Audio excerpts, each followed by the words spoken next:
ich Richard Medhurst auf die Bühne, ein freier Journalist aus England, der extra hierher zu unserer Demo gekommen ist. Free, free Palestine!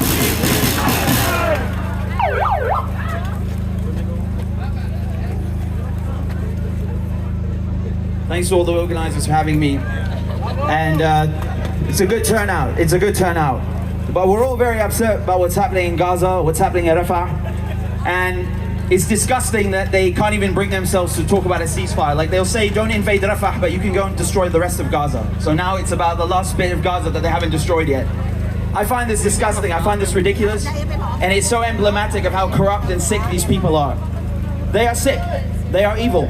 And we're confronting the most violent, the most repressive form of imperialism that we've ever seen. We have all these institutions, we have the United Nations, we've got the International Court of Justice, we've got the International Criminal Court, and not a single one of them can do a damn thing. What's the point of having them then? What's the point? When we look at the targeting in Gaza, it's not just civilians, they're targeting the best and the brightest that Gaza has to offer. They're targeting the medics, they're targeting the aid workers, they're targeting the nurses, they're targeting the doctors. We saw, for example, how Dr. Al-Bush was tortured to death. He was taken in January and tortured to death. Doctors in Gaza have to change their clothes when they're finished with work so the Israelis don't shoot at them. Let me repeat that. Doctors in Gaza have to hide that they are doctors so the Israelis do not shoot them. There is something deeply sick and evil with Israeli society. This is something that is not right. It's not natural. It's not correct. It's not just. In addition to that, they're also killing journalists. The Israelis have killed more journalists in the last 8 months than any war in history. The Israelis have killed more United Nations staff members in the last 7 months than any war in history. Do you think that is normal? No. Is that normal behavior? No. And then on top of that, what do the journalists in Austria say? Nothing. What do the journalists in Germany say? Nothing. Where is the solidarity with their colleagues in Gaza? You know, the real journalists. The ones that go out in the field, the ones that risk their lives to bring us these images. Where's the solidarity? The media in Europe are a bunch of disgusting cowards. Go work in sports. If you're not going to cover Gaza properly, go and cover football. Go and cover Hollywood. What are you doing in this business? Go find another job. You're not fit to cover Gaza. You're not fit to talk about combat. You're not fit to talk about politics.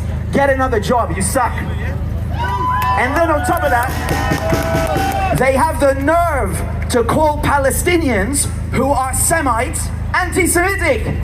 What the hell is that? Do they even know what they're saying? Arabic is a Semitic language. Arabs are a Semitic people. When you murder 35,000 Arabs, you are an anti-Semite. Netanyahu changed his name. His real name is Milakovsky. He's not a Semite, he's from Eastern Europe.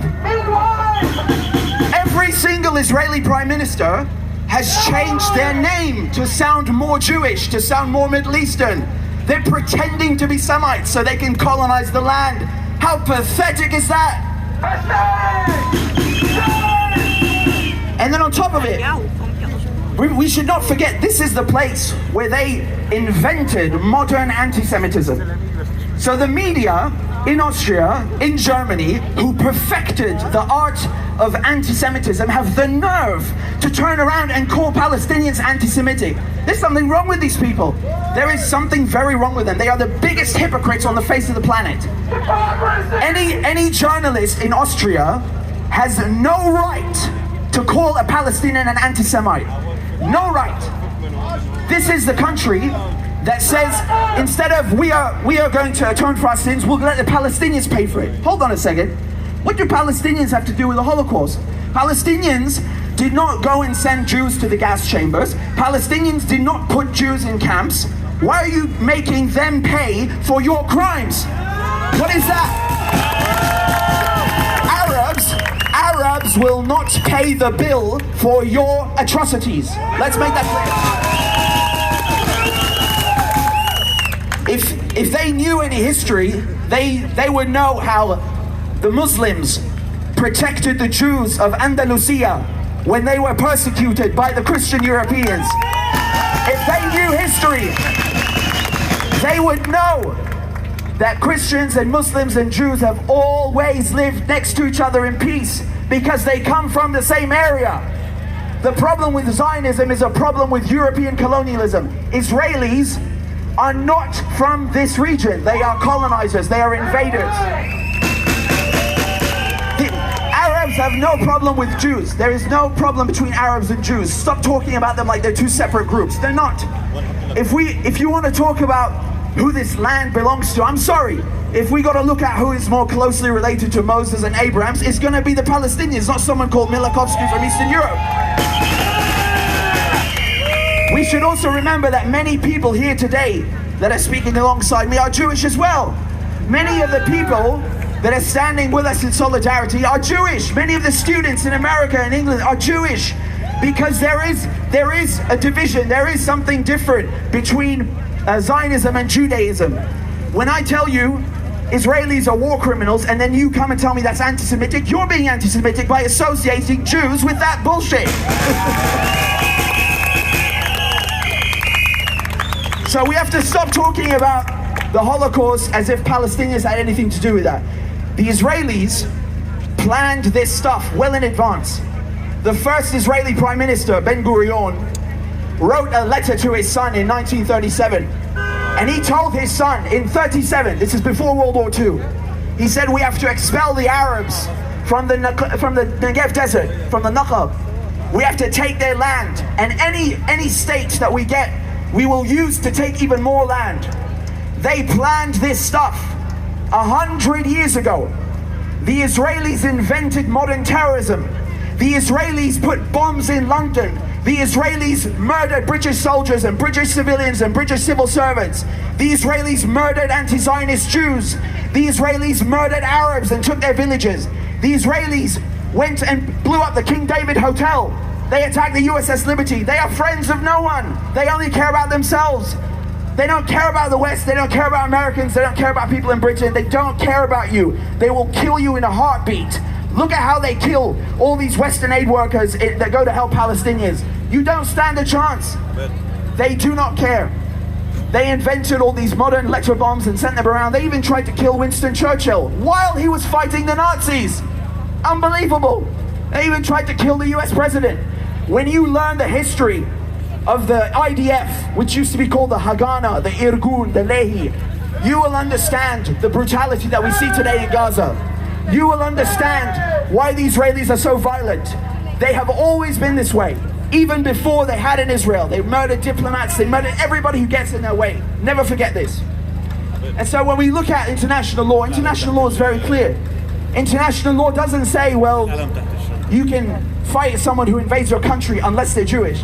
International law says if someone invades your country, you have a right to resist. That is your legal right under international law. No one can take that away from you. No one can take that away from you. Resistance is moral. Resistance is legal. It is enshrined in international law, in the Geneva Convention, in the United Nations General Assembly resolutions. Everybody knows this except the Israelis. They want to make you think that fighting the Israelis is something of a terrorist action. It's not. The Israelis invented modern terrorism, and the Palestinians are simply trying to liberate their homeland.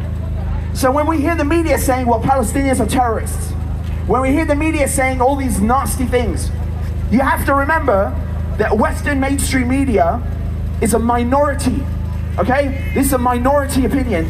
Most people in the world do not think like this. Most people on planet Earth support the Palestinians. Most people on the face of this planet understand the Palestinians are being oppressed by the Israelis. Most people are normal. So the Western mainstream media are a minority, and they're a sick minority. They don't know how to cover the news, they have no humanity, and they are a bunch of morons that you should never listen to.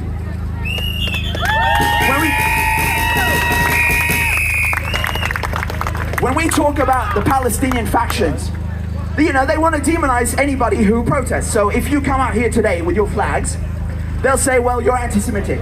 And if you try to boycott Israeli products, they'll say you're anti-Semitic. And if you pick up a rifle because somebody came into your house and killed your family, you're a terrorist. So you can't do anything. No form of protest is allowed. You have to shut up and die. That is the Israeli way. Shut up and die. That is what they want. This is their only command. Shut up and die. Well, guess what? I have news for them. We're not going to shut up and die. The Zionists can go to hell. They are losing everywhere in the world right now. Their image is being destroyed. No one supports the Israelis anymore. They have no power. They have spent 75 years trying to build an image that has gone to hell. They have no recourse left. And so we're going to keep doing that until it's gone entirely. The Israelis have been faced now with a resistance that's been going for 8 months. So with all their weapons, with all the money that they receive, they still can't win. They can't win diplomatically, they can't win politically, they can't win legally. Every single arena that you look at, even their economy, they are going on a downward spiral. They are losing. So you have to keep coming out. You have to keep pushing. You have to make sure that you keep protesting against the Israelis. Because if you don't do it, they will get away with these massacres that they're carrying out in Gaza. They will get away with bombing Damascus every 2 weeks. They will get away with bombing southern Lebanon. They will get away with invading Rafah. And we can't let that happen. So you have to make sure to do your jobs and keep coming out. Do you understand?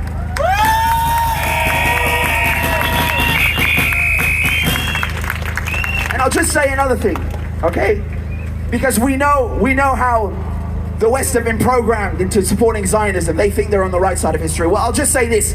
This country has been on the wrong side of history more than once.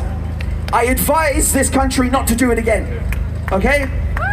So don't come here and start lecturing us about anti-Semitism. No, I'm sorry. Arabs have nothing to do with this. Palestinians have nothing to do with this. This country has a lot to do with that, though. A lot. So it's in no moral position to start lecturing. And also remember that this applies to all of Europe, you know? Jews were persecuted in England, they were persecuted in Spain, they were persecuted in France. The French went to houses of Jews and unloaded them and put them in trains and sent them to the camps. They did this, of course, here and in Germany. All across Europe, rampant Jew hatred for centuries and centuries and centuries. So we're not going to tolerate this nonsense where they take this and then dump it on Arabs. Not happening. Not happening. Remember, never give Zionists any quarter. They will try and cause division and say, well, you know, Hamas, they're a bit worse than Fatah, and well, you can't have armed struggle. Don't negotiate with Zionists. You can't appease Zionists. Zionists don't understand logic. They don't understand reason. They will seek to divide you. They will seek to make you fight against each other. They will seek to waste your time with other things. Stay focused on Israel's crimes. Nothing else in the world matters. Free, free Palestine! Free, free Palestine! Free, free Palestine! Free, free Palestine! Free, free Palestine! Long live the resistance! Thank you very much!